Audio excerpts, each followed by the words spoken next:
اللهم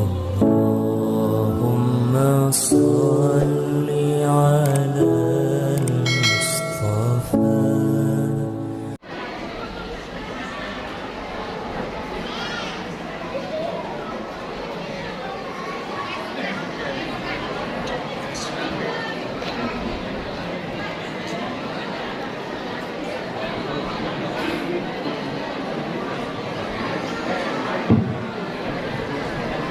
Assalamualaikum warahmatullahi wabarakatuh.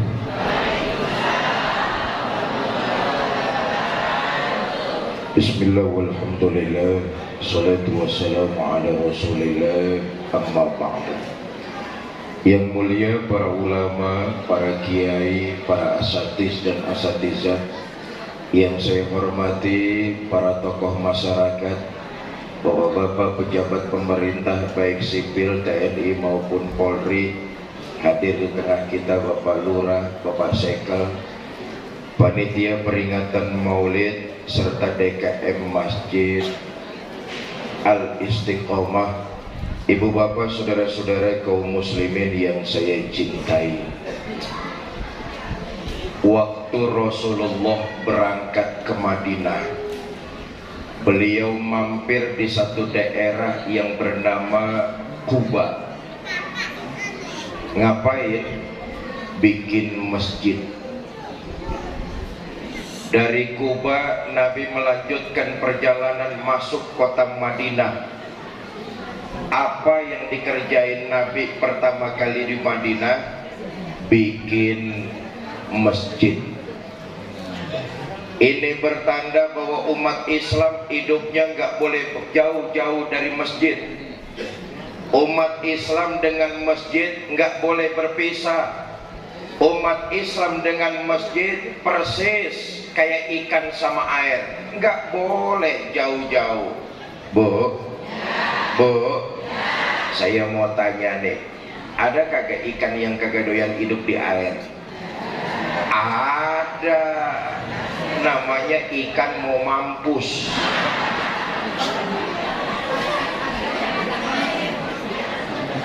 Kalau ada orang pondok aren ngaku agamanya Islam tapi hidupnya jauh dari ajaran Masjid Al-Istiqomah, tuh sama juga ikan dikit lagi modar.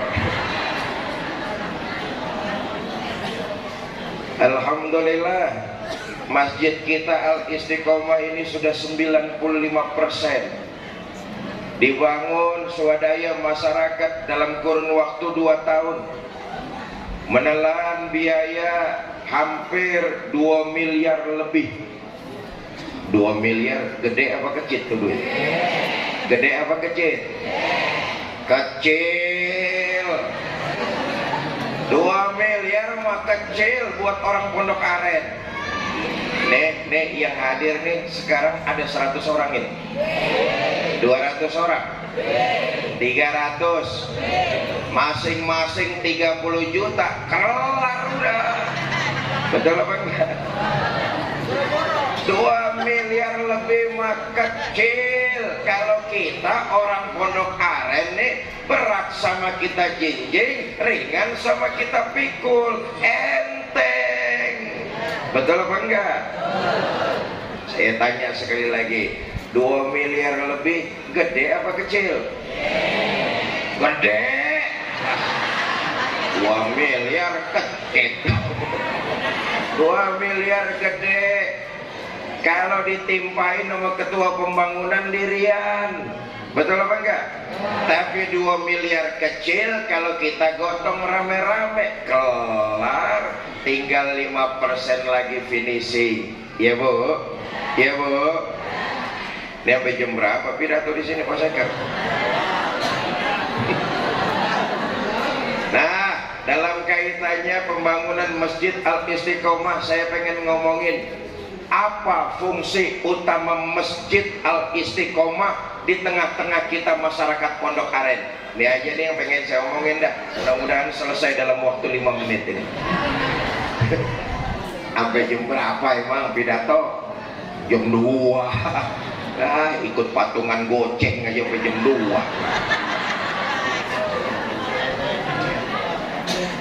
Pertama, Masjid Al-Istiqomah tempat kita meningkatkan dan memompa kualitas iman kita kepada Allah Subhanahu wa taala. Karena iman kita hidup, untuk iman kita berbuat, dan dalam menggenggam iman kita ingin kembali menghadap Allah Subhanahu. Iman adalah samanya ucapan dengan perbuatan. Kalau mulut mengatakan tidak ada Tuhan kecuali Allah, itu artinya dalam perbuatan tidak ada yang kita minta tolong kecuali hanya kepada Allah. Tidak ada yang wajib kita sembah kecuali hanya kepada Allah. Tidak ada yang kita takuti kecuali hanya kepada Allah. Itu sama, itu artinya sama ucapan sama perbuatan. Jelas? Nih maaf, kadang-kadang kita fasih ucapan doang. Mulut mah mantep banget ngomong, saya beriman kepada Tuhan yang Maha Esa. Mulut. Dengar di kantor mau ada mutasi jabatan, kasakusuk nyari mbah. Mulut mantep banget, saya menyembah Allah Tuhan yang Maha Esa. Mulut. Di pasar dagangan pengen laris, kasakusuk nyari dukun. Ada orang pondok aren yang kayak begitu ada? Yang mana orangnya? Samanya ucapan dengan perbuatan, itulah iman. 13 tahun baginda Nabi di Mekah, lebih lama daripada di Madinah. Madinah cuma 10 tahun, tapi Nabi di Mekah 13 tahun menggembleng jiwa manusia-manusia dengan nilai iman yang mantap kepada Allah Subhanahu. Puncak tertinggi dari iman, merasakan kehadiran Allah dekat dalam hidupnya. Bu, kita lihat agama menuntun kita untuk mengerjakan ibadah sholat. Betul apa tidak? Puncak tertinggi dari sholat yang kita kerjakan adalah kita merasakan kehadiran Allah dekat dalam diri kita. Coba kita,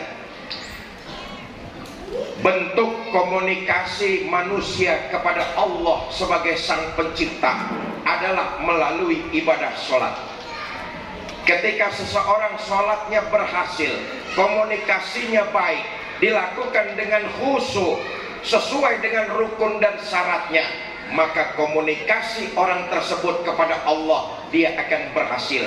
Dampaknya dalam kehidupan, dia merasakan kehadiran Allah dekat dalam hidupnya. Kemanapun dia pergi, dimanapun dia berada, dia akan merasa diawasi oleh Allah Subhanahu. Inilah iman.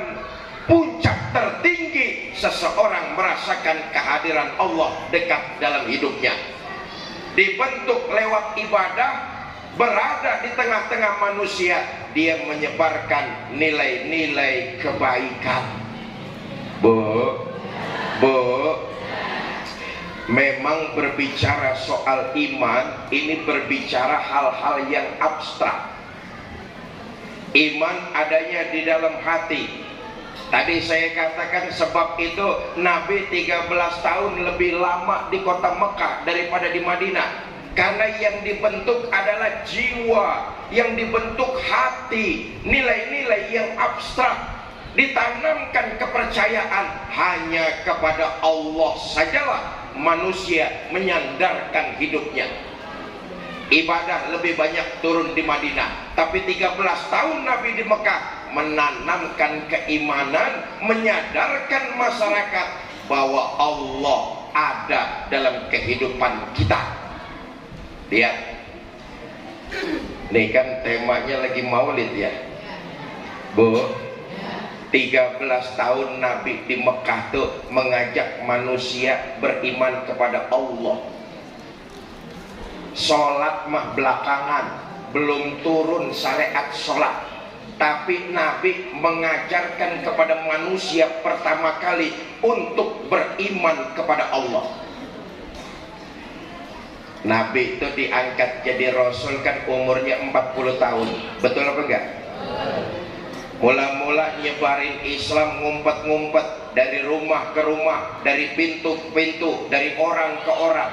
3 tahun dakwah model kayak begini, ngajakin orang beriman, dapat pengikut nggak lebih 11 orang. Ya Allah, ngajakin orang beriman, ngumpet-ngumpet 3 tahun lamanya, yang ngikut nggak lebih 11 orang. Zaman sekarang calon wali kota mana yang masih mau kampanye? Kalau 3 tahun kampanye, yang milih cuma 11 orang, bubar. Betul apa enggak? Bikin tim sukses, calon wali kotanya kagak kepilih, timnya yang pada sukses.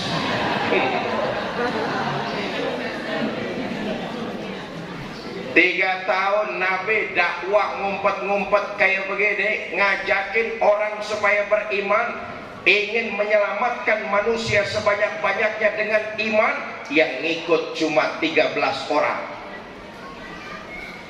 Mulai dakwah dilakukan terang-terangan, turun perintah fasda bima tu'mar, Muhammad sampaikan Islam ini secara terbuka, suruh manusia beriman kepada Allah, nggak usah ngumpet-ngumpet lagi.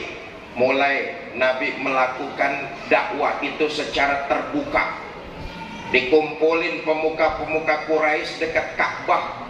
Untuk pertama kalinya Nabi pidato di depan umum. Tuan-tuan Quraisy, tuan-tuan percaya nggak sama saya? Mereka menjawab, percaya. Kenapa Anda percaya kepada saya? Karena Anda Muhammad dari kecil nggak pernah bohong. Anda kami kenal bergelar Al-Amin, jujur, nggak pernah dusta, ucapan sama perbuatan nggak beda. Itulah sebabnya kami percaya kepada Anda Muhammad. Oh, rupa-rupanya orang-orang kafir tuh sebelum Nabi jadi Rasul, mereka senang kepada pribadi Nabi besar Muhammad Sallallahu Alaihi Wasallam. Kenapa? Nabi belum diangkat jadi Rasul. Menerapkan nilai-nilai kebaikan buat dirinya sendiri. Makanya orang-orang kafir Quraisy senang. Buktinya Nabi orang yang dapat dipercaya. Orang-orang kafir Quraisy waktu itu kalau nitipin barang maunya sama Nabi kita Muhammad Sallallahu Alaihi Wasallam. Kenapa? Nabi orangnya bisa dipercaya. Kami percaya Muhammad, Anda dari kecil nggak pernah bohong. Baik, kalau tuan-tuan percaya sama saya, mulai saat ini saya serukan, ankizu anfusakum minan nar. Jaga dan lindungi diri tuan-tuan dari siksa api neraka. Tinggalkan berhala, sembah Allah Tuhan yang Esa, yang lam yalid wa lam yulad wa lam yakul lahu kufuwan. Nih, dakwah Nabi pertama di depan umum, ngajakin orang-orang beriman kepada Allah, hanya menyembah Allah Subhanahu wa Ta'ala. Pantas. Sejarah membuktikan ketika itu orang-orang kafir Quraisy menyembah berbagai macam patung-patung berhala. Patung itu dia bikin sesuai dengan kondisi ekonomi mereka. Yang kaya bikin patung dari emas, selesai jadi patung disembah. Yang setengah kaya bikin patung dari perunggu, selesai jadi patung disembah. Yang miskin bikin patung dari kayu, selesai jadi patung disembah. Yang miskin banget bikin patung dari adonan tepung, selesai jadi patung disembah. Rapi nyembah, perutnya lapar, ngomong sama Tuhannya, Tuhan tadi kan Tuhan udah saya sembah, sekarang perut saya lapar, boleh dong gantian? Kalau Tuhan kagak setuju saya makan, ngomong. Kalau setuju, diem aja. Dia lihat Tuhannya diem aja, mulai satu-satu dipretelin. Dalam sejarah kehidupan manusia, cuma saat itu aja ada orang tega makan Tuhannya.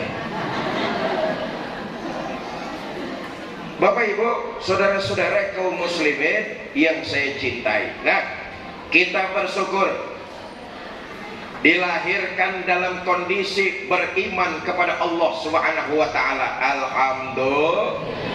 Tinggal kita tingkatkan, gembleng kualitas iman kita. Dengan apa? Dengan memperbanyak amal ibadah kepada Allah Subhanahu. Nah, ini satu paket nih, Bu. Orang beriman paketannya amal ibadah. Belum sempurna orang yang cuma ngaku beriman tapi amal ibadahnya nggak ditingkatkan, belum sempurna. Maka paketan dari iman adalah amal ibadah. Mudah-mudahan kita yang hadir siang ini di Masjid Istiqomah nih, karena iman kepada Allah dicatat sebagai sebuah ibadah dan dilipat gandakan pahalanya. Amin. Enaknya orang beriman ketika melakukan perbuatan baik, kalau itu dilandasi mencari keridhaan Allah, dicatat sebagai sebuah ibadah dan mudah-mudahan dilipat gandakan pahalanya di sisi Allah Subhanahu wa taala. Nih yang hadir siang ini nih, mudah-mudahan dilipat gandakan pahalanya. Bukan cuma itu, nanti selesai pengajian kembali kita ke rumah masing-masing. Sepanjang perjalanan Allah rontokkan dosa dan kesalahan kita. Itulah enaknya orang beriman, mengerjakan perbuatan baik diganjar sebagai sebuah ibadah dan dilipat gandakan pahalanya. Karena itu orang beriman dalam meningkatkan amal ibadah, berbuat baik, nggak usah pilih kasih, jangan pandang bulu. Hei, nih kadang-kadang kita mau berbuat baik sering lihat-lihat. Ngapain gua bantu lu? Bukan satu kampung sama gua. Sering lihat-lihat. Ngapain gua bantu? Saudara bukan sama lu, sering pandang bulu. Hei, ada di sini yang kayak begitu ada. Padahal orang beriman kalau dia berbuat baik nggak usah pilih kasih, nggak perlu pandang bulu. Kenapa? Itu dicatat sebagai sebuah ibadah buat dirinya dan insya Allah dilipat gandakan pahalanya. Memang kalau kita berbuat baik sama orang, kelihatannya kita nolongin orang itu. Bu, dengerin nih. Sesungguhnya kita sedang nolongin diri kita sendiri. Hakikatnya kelihatannya memang kita nolongin orang lain, kita bantuin orang lain, tapi sesungguhnya kita sedang nolongin diri kita sendiri. Umpama ntar selesai pengajian nih, ibu ngasih saya amplop 10 juta. Umpama kelihatannya ibu ngebantu saya, itu zohirnya, tapi hakikatnya ibu membantu diri ibu sendiri. Sepondok aren orang kagak ada yang sholat, Allah nggak bakalan pensiun jadi Tuhan. Betul apa enggak? Setanggerang Selatan orang nggak ada yang sedekah, Allah nggak bakalan bangkrut jadi Tuhan. Sholat yang kita kerjakan, sedekah yang kita keluarkan, berbuat baik kepada orang lain yang kita lakukan, manfaatnya buat diri kita masing-masing. Allah, kita tidak menzolimi Allah, tapi kita yang menzolimi diri kita sendiri. Jelas? Nih, makanya orang beriman tuh kalau hadir landasannya mencari ridho Allah. Pengajian kayak begini nih dicatat sebagai sebuah ibadah. Amin. Tapi yang perlu ibu ketahui, bu, iblis paling gedek sama orang yang rajin ibadah. Nih perlu kita tahu nih, sebab selama-lamanya iblis tuh jadi musuh abadi kita. Betul apa enggak? Misi iblis membawa manusia sebanyak-banyaknya, nemenin dia di neraka. Karena itu iblis paling gedek sama orang yang rajin ibadah. Apa dipikir di Masjid Istiqomah ini iblis kagak ada? Oh, jangan dianggap di dalam masjid daerah bebas zona iblis. Justru di sini iblisnya gemuk-gemuk. Kenapa? Iblis kagak seneng sama orang yang rajin ibadah nih. Hadir di pengajian silaturahmi itu ibadah apa enggak tuh? Dengerin bacaan Quran itu ibadah apa enggak? Dengerin sholawat itu ibadah apa enggak? Pengajian itu ibadah apa enggak? Iblis paling kagak demen sama orang yang rajin ibadah kayak begitu tuh. Makanya dengan segala cara iblis goda. Tadi pagi tuh mulai berangkat dari rumah, iblis sudah bisikin hati kita. Ya, ngapain lo ke Masjid Al Istiqomah? Udah di rumah aja. Umpung panas jenter, cucian ngembrek no. Bener apa enggak? Orang sini ngerti kan jenter ya.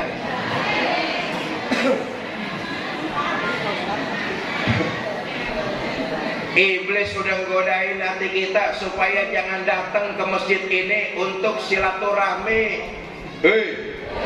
untuk dengerin Quran, untuk pengajian. Iblis ingin menggagalkan pahala-pahala itu tuh. Makanya dari rumah dia goda hati kita. Nggak mempan, tetap kita datang ke masjid. Iblis kagak bakalan nyerah tuh. Dia goda lagi hati kita. Ya udah dah, lu datang ke sono ke masjid, ntar sampai masjid lu ngobrol aja ngobrol, lu ngomong aja dah, ustadznya jangan didengerin. Iblis masih godain tuh. Hei iblis,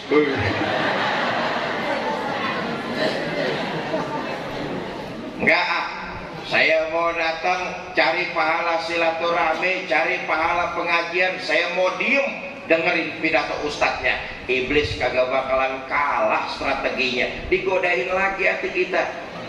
Ya udah, lu ntar sampai dalam masjid kagak usah ngomong, diem aja dah, diem.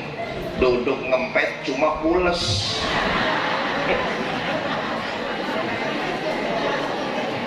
Paling gak seneng iblis dengan orang yang rajin ibadah. Pahala ibadahnya, kalau tuh orang juga melaksanakan ibadah, pahala ibadahnya pengen dihabisin sama iblis.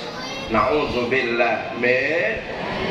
Bapak ibu, saudara-saudara kaum muslimin yang saya cintai, saya kembali, paketan dari iman adalah amal ibadah. Dan amal ibadah yang kita kerjakan, manfaatnya akan kembali buat diri kita. Maaf nih ya, nih yang datang siang ini nih kan semuanya calon-calon jenazah ini. Betul? Yang nemenin kita nggak lain amal perbuatan. Keluarga bakalan kita tinggal, lagian kagak ada yang bakalan mau nemenin. Betul? Motor, mobil, rumah, kontrakan yang kita beli, bejibun, cuma bakalan kita tinggalin. Boleh jadi itu jadi rebutan ahli waris kita doang. Yang nemenin kita tuh amal perbuatan, baik yang jelek maupun yang buruk, itu yang nemenin kita tuh. Bu, nanti nih, kalau ibu-ibu mati duluan, jangan ngarep laki mau nemenin masuk ke dalam. Agak bakalan. Apa suami kagak sedih ditinggal mati istri? Oh, dengerin, dengerin. Kami ini para suami kalau ditinggal mati istri, ya tentu sedih lah. Istri buat kami para suami ini belahan jiwa, pelipur lara. Sedihlah kami ini para suami. Bohong udah kami.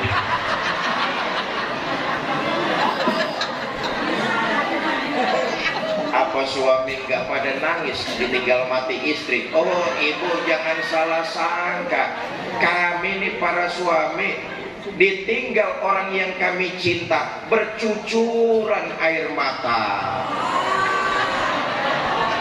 Mata yang kanan, mata yang kiri melotot nyari mana gantinya ini.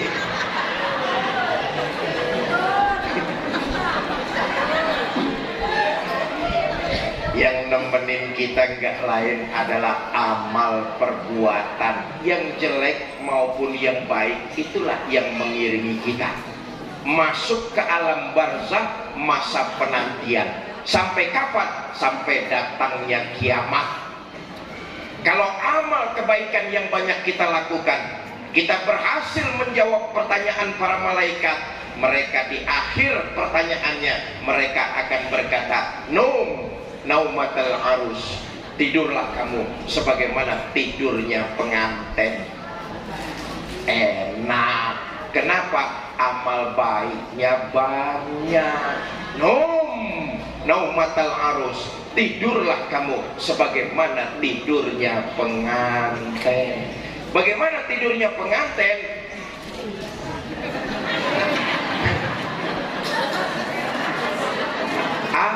Saya udah 19 tahun lupa udah. Tidurnya pengantin kagak berasa, tahu-tahu pagi. Betul apa enggak? Kenapa? Tidur pengantin pan enak. Mayit yang bisa menjawab pertanyaan, karena memang amal perbuatan baiknya banyak di alam dunia. Mereka disuruh oleh malaikat munkar dan nakir, naumatal arus, tidurlah kalian sebagaimana tidurnya pengantin baru. Itu yang baik. Kalau amal buruknya banyak, tidak bisa menjawab pertanyaan munkar dan nakir, saat itulah mulai dari situ akan mendapat azab kubur. Na'udzubillah, summa na'udzubillah. Sampai kapan? Sampai datangnya kiamat. Bu, perbedaan waktu di alam barzakh dengan di pondok aren jauh banget. Satu hari di pondok aren, 1000 tahun di alam barzakh.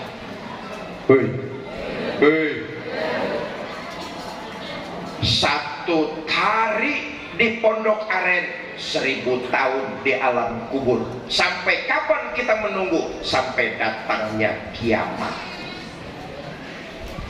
Bapak ibu saudara-saudara, pertama ada yang fungsi utama masjid di tengah-tengah kita meningkatkan kualitas iman sambil memperbanyak amal ibadah, karena itu satu paket. Amalan-amalan yang kita lakukan di alam dunia, itulah yang menemani kita perjalanan di alam barzakh dan di alam mahsyar. Saudara, yang kita lakukan sekarang ini sesungguhnya kita sedang membangun rumah kuburan kita sendiri. Yang kita kerjain sekarang ini nih, kita sedang membangun kuburan kita sendiri. Kalau perbuatan baik yang sering kita lakukan, insya Allah rumahnya enak. Tapi kalau maksiat, kesalahan, dosa yang selalu ditumbuk, wallahu a'lam, azab kubur sudah menanti. Atau itu fungsi utama masjid. Yang kedua, Bapak Ibu saudara-saudara,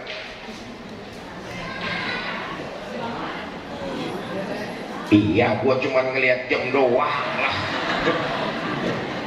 Bu, ini kerjaan pidato, ini kerjaan paling capek. Beneran, saya ngejar-ngejar waktu nih biar bisa datang di Masjid Al Istiqomah dari rumah Rempoa. Rumah saya di Rempoa tuh, situ Gintung. Naik motor saya kemarin. Sebab tadi pagi saya masih ada tamu dan siang ini rencananya saya akan pindahan rumah. Jadi ribet di rumah, ngangkut-ngangkut barang, untuk ngejar ke sini saya pakai motor, apalagi rute sini saya tahu persis, dari Bintaro lewat Poncol, lewat Ceger sampai kemari itu kan lagi pada dibongkar pinggiran jalan. Bener apa kagak? Kalau bawa mobil sampai cuma zohor. Nih kerjaan kayak begini nih, ngomong capek. Coba lihat dah, udah setengah jam mulut saya ngoceh, tangan saya bergerak-gerak, betul apa enggak? Otak muter. Habis ini ngomong apa, udah gitu ngomong apa, terus ngomong apa lagi, suara sampai serak. Kalau tiba dengerin sambil deprok, udah gitu ngunyah, enak.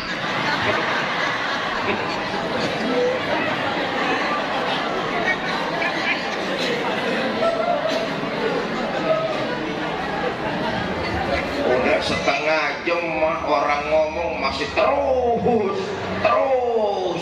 Nih jamaah begini nih yang bikin ustadz cepat pada mampus.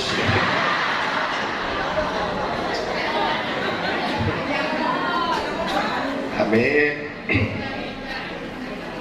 Emang ya,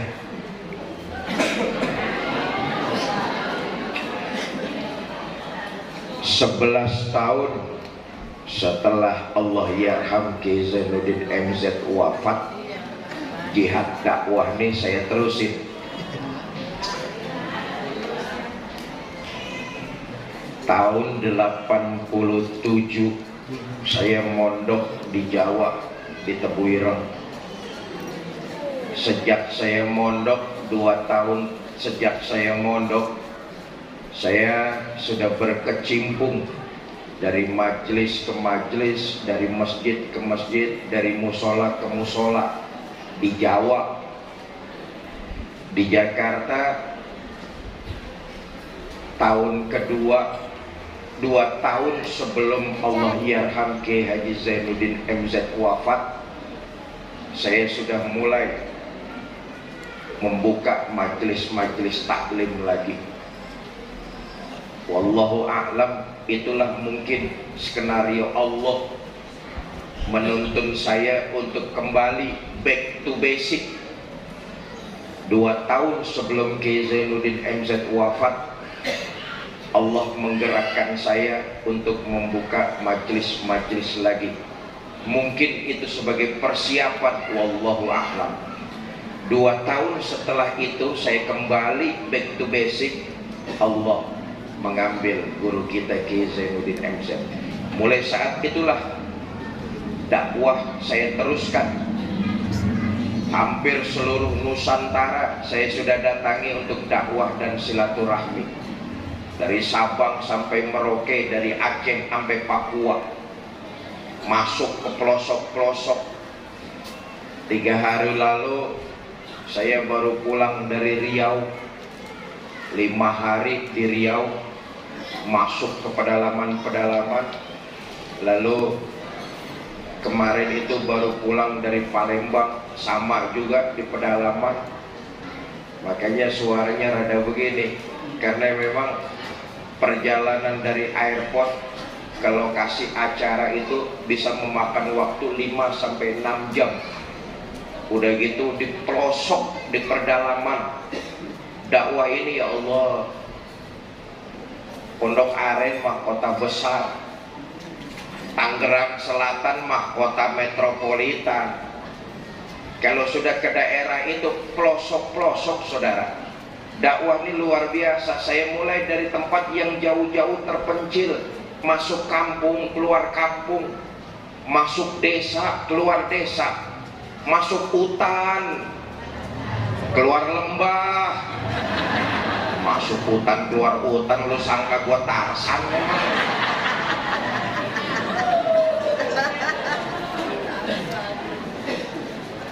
Kalau nggak mau capek, emang enak ngetem di Jakarta. Ada dakwah tuh di TV aja, TV enak tuh. Bener apa enggak? TV One, iNews, Kompas TV. Tuh sekali ngajar cuma 20 menit, kagak pakai lama. Sekali ngajar cuma 20 menit, tapi insya Allah se-Indonesia orang pada denger. Hebatnya tuh. Yang terpenting amplopnya gede. Bener-bener amplop dari TV. Kalau saya sama anak bini kagak makan setahun, kagak habis-habis.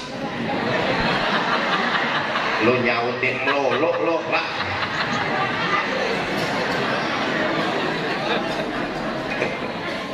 Bapak Ibu, saudara-saudara, yang kedua nih, fungsi Masjid Istiqomah di tengah-tengah kita, masyarakat Pondok Aren.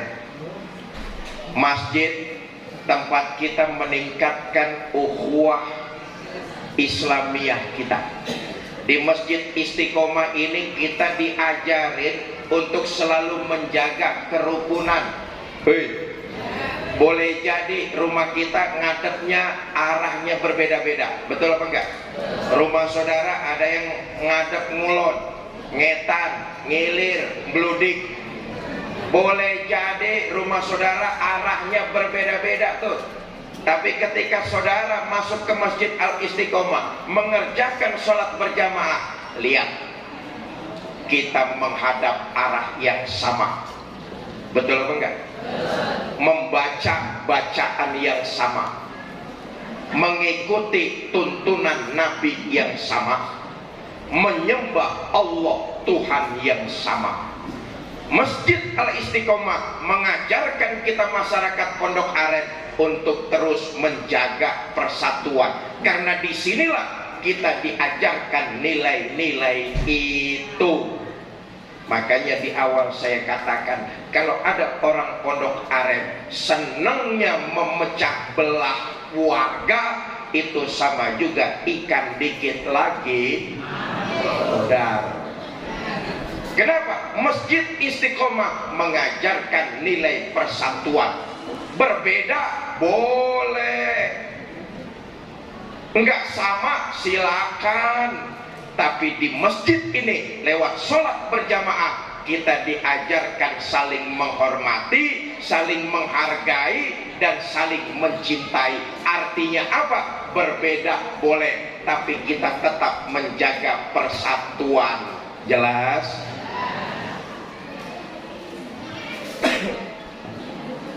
Ada yang partainya beda, silakan. Ada yang organisasinya nggak sama, monggo.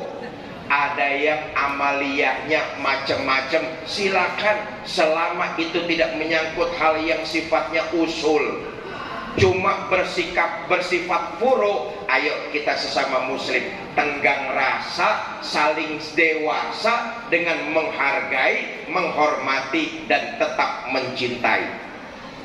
Saya siang ini datang ke Pondok Aren nih.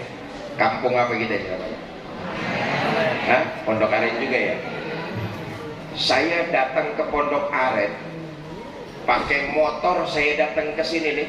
Saya kagak ngerasa sebagai seorang tamu saya di sini. Kenapa? Saya ini ngerasa kita keluarga besar. Inilah umat Islam. Makanya saya datang ke sini nggak ngerasa sebagai seorang tamu. Saya seorang keluarga yang datang ke tengah-tengah keluarganya. Inilah kita umat Islam, diajarkan lewat masjid persatuan. Saya hanya merasa seorang keluarga yang datang ke tengah-tengah keluarganya. Menghina saudara sama juga menghina saya. Menyakiti saudara sama juga menyakiti saya. Saya adalah saudara, saudara adalah saya. Di hatiku ada kamu. Asik. Menghina umat Islam Pondok Aren, orang Jakarta bakalan marah. Menghina umat Islam di Jakarta, orang Jawa Timur turun. Menghina umat Islam Jawa Timur, Kalimantan ngamuk. Menghina umat Islam Kalimantan, Papua ngamuk. Menghina umat Islam di Papua, Sumatera turun. Begitulah kita keluarga besar. Kalau yang satu sakit, yang lain ikut merasakannya. Karenanya saya datang ke sini bukan sebagai orang lain, saya hanya merasa keluarga yang datang ke tengah-tengah keluarganya. Kok bisa di masjid kita diajarkan menjaga persatuan? Yang suka ziarah kubur bagus, terusin, wasilah. Tidak ada peradaban yang tidak punya mata rantai orang-orang terdahulu. Seluruh peradaban terhubung dengan orang-orang terdahulu. Bagus, itu wasilah penyambung, silakan. Yang suka ziarah bagus. Yang nggak suka ziarah nggak apa-apa, tapi diem aja.